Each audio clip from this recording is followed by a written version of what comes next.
now turning to a range of efforts to combat anti-Semitism during this war. One American basketball player and activist is hoping sporting initiatives can help break down barriers between young people of all religions. And so we now welcome Jared Armstrong following his week-long sporting program in Philadelphia. Jared, good to see you.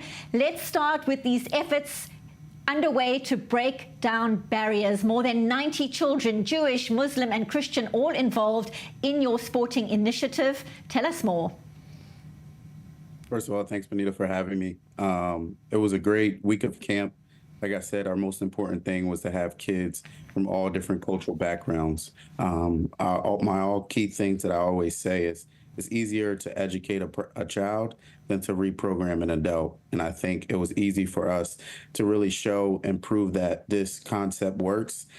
Kids from all different backgrounds came together. 20% of our campers were Jewish. Over 60% of our campers were people of color.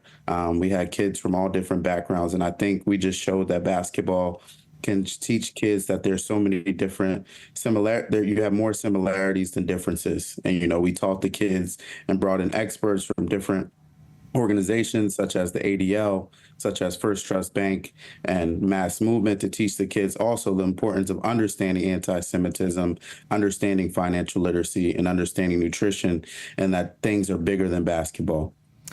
And teaching unity and understanding is so crucial right now in the United States. In Israel, we're seeing the challenges facing young people. Give us some of the examples of the misunderstandings, the lack of understanding between various communities, and how playing sport together helps understand each other better.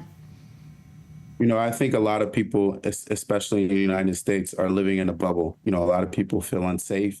And I think Jab Camp just kind of opened an organic way, especially for families and especially for kids, that love sport. That you can meet kids just naturally. A lot of parents gave me positive reviews where their kids met new friends from different backgrounds, kids that they probably would never met if it wasn't for Jab Camp. So I think we're just trying to create a unique atmosphere, a positive way to show parents and kids, that we can prove to combat anti-Semitism, to combat racism, and to combat hate. And I understand that is so crucial right now.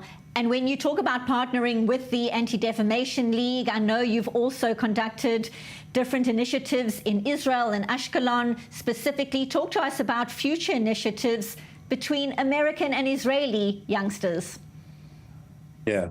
None of this would be possible with all my partners, from Lids Foundation, from Five Star Basketball, from Reebok. Our plan is to continue to scale Jab Camp. As I come back to Israel, I hope to continue to have camp for displaced children. Obviously, that was in the South, and I hope to create programs for kids in the North.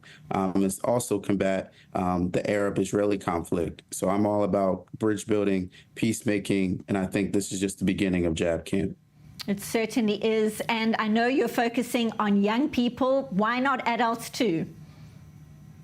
I think we're going to get there. I thought right now with everything going on in the world, it would be easiest, to approach kids. But our goal is in the next few years to have actually a program for high executives, CEOs, CFOs from all different cultural backgrounds and bring them together through the game of basketball. So we have a future plan. We're just taking one step at a time.